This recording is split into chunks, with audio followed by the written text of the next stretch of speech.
ನಮಸ್ಕಾರ. ನಾನು ಡಾಕ್ಟರ್ ಸಮರ್ಥ ರಾವ್, ಅಮೃತ Ayurvedic centre, ಬಸವನಗುಡಿಯಲ್ಲಿ practice ಮಾಡ್ತಾ ಇರೋದು. ಹೋದ ಸಂಚಿಕೆಯಲ್ಲಿ ನಾವು ಕವಳ ಗಂಡೂಷ ಓರಲ್ ಹೈಜೀನ್ ಬಗ್ಗೆ ನಾವು ಮಾತಾಡಿದ್ವಿ. ಈ ಸಂಚಿಕೆಯಲ್ಲಿ ನಾವು ನೇಸಲ್ ಹೈಜೀನ್ ಹೆಂಗೆ ಮೇಂಟೈನ್ ಮಾಡ್ಕೊಬೇಕು ಅನ್ನೋದು ನಾನು ತಿಳಿಸ್ಕೊಡ್ತೀನಿ. ಮೂಗುನ ಹೆಂಗೆ ನಾವು ನಾಸದ್ವಾರಗಳು ನಾಸಾನ ನಾವು ಹೆಂಗೆ ಹೈಜೀನ್ ಮೇಂಟೈನ್ ಮಾಡ್ಕೊಂಡು ಹೋಗಬೇಕು. ಈ ನಮ್ಮ ಹಿಸ್ಟ್ರಿ ಟೆಕ್ಸ್ಟ್ ಬುಕ್ಸ್ ತೆಗೆದ್ರೆ ನಮ್ಮಲ್ಲಿ ವಿಜಯನಗರ ಸಾಮ್ರಾಜ್ಯದಲ್ಲಿ ಒಬ್ಬ ರಾಜ ಇದ್ದ, ಕೃಷ್ಣದೇವರಾಯ ಅಂತ. ಈ ಚೈನೀಸ್ ಟ್ರಾವೆಲರು ಒಂದ್ಸಲಿ ಅವರೆಲ್ಲ ಡಾಕ್ಯುಮೆಂಟೇಷನ್ ಎಲ್ಲ ಅವರು ಟ್ರಾವೆಲ್ಸಲ್ಲಿ ಡಾಕ್ಯುಮೆಂಟೇಷನ್ ಮಾಡ್ಕೊಂಡು ಹೋಗ್ತಾರೆ. ಈ ಚೈನೀಸ್ ಟ್ರಾವೆಲ್ಲು ಕೃಷ್ಣದೇವರಾಯನ ಬಗ್ಗೆ ಒಂದು ಡಾಕ್ಯುಮೆಂಟೇಷನ್ ಇದೆ. ಅವನು ಏನೇನು ಕಟ್ಸ್ದ ಮಾಡ್ದ ಎಲ್ಲ ಅದ್ರ ಜೊತೆಗೆ ಅವನ ದಿನಚರ್ಯೆ ಹೆಂಗಿತ್ತು ಅಂತನೂ ಕೂಡ ಡಾಕ್ಯುಮೆಂಟೇಷನ್ ಇದೆ. ಈ ಡಾಕ್ಯುಮೆಂಟೇಷನಲ್ಲಿ ಈ ಚೈನೀಸ್ ಟ್ರಾವೆಲರ್ ಏನಂತ ಬರೀತಾನೆ ಅಂದರೆ, ಕೃಷ್ಣದೇವರಾಯ ಅರಸರು ಬೆಳಗ್ಗೆ 3 ರಿಂದ 3:30 ಹೊತ್ತಲ್ಲಿ ಎದ್ದೇಳ್ತಾ ಇದ್ರಂತೆ. ಎದ್ದು ಅವರು ಬೇರೆದೆಲ್ಲ ಶೌಚಾಲಯ ಅದೆಲ್ಲ ಮುಗಿಸಿದ ಮೇಲೆ 3/4 ಪೈಂಟು, ಈ ನಮ್ಮ ಈ ಆಗಿನ ಕಾಲದಲ್ಲೆಲ್ಲ ಈ ಪೈಂಟ್ ಲೆಕ್ಕದಲ್ಲಿ, ಈ ಬಿಯರಲ್ಲಿ 1 ಪೈಂಟ್ ಅಂತ ಕರೀತಾರೆ ನೋಡಿ, ನೀವು ಕೆಲವು ಸಲ ಎಲ್ಲ ಕುಡಿಬೇಕಾದ್ರೆ ಇದು ಪೈಂಟ್ ಲೆಕ್ಕ.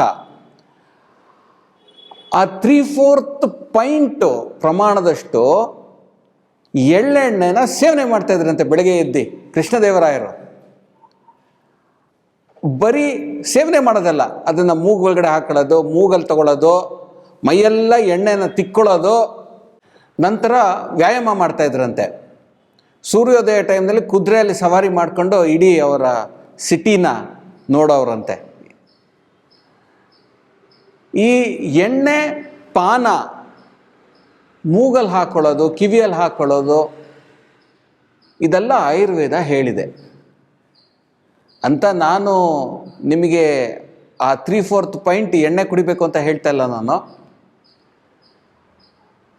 ಈ ಎಳ್ಳೆಣ್ಣೆ ಸೇವನೆ ಮಾಡೋದು, ಎಳ್ಳೆಣ್ಣೆ ಅಷ್ಟು ಗುಣಕಾರಿ, ಅಷ್ಟು ಆರೋಗ್ಯದ್ದು ವಿಚಾರಗಳಲ್ಲೆಲ್ಲ ಒಳ್ಳೆ ಪ್ರಾಪರ್ಟೀಸ್ ಇರೋ ಇದು ಎಳ್ಳೆಣ್ಣೆ.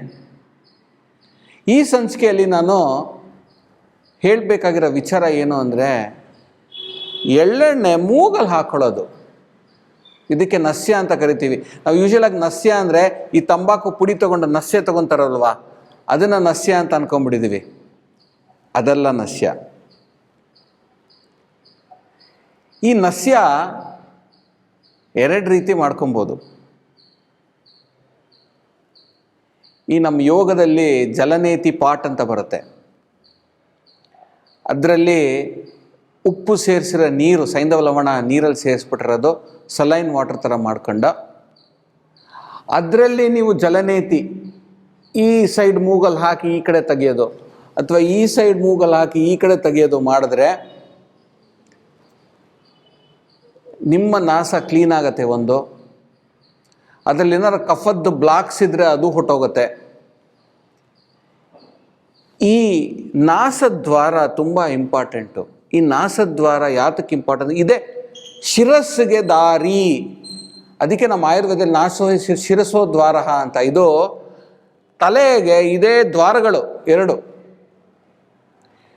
ನಾವು ಪ್ರತಿ ದಿವಸ 20,000 ಲೀಟ್ರು ಗಾಳಿನ ಸೇವನೆ ಮಾಡ್ತೀವಿ ನಾವು ಮೂಗಿಂದ.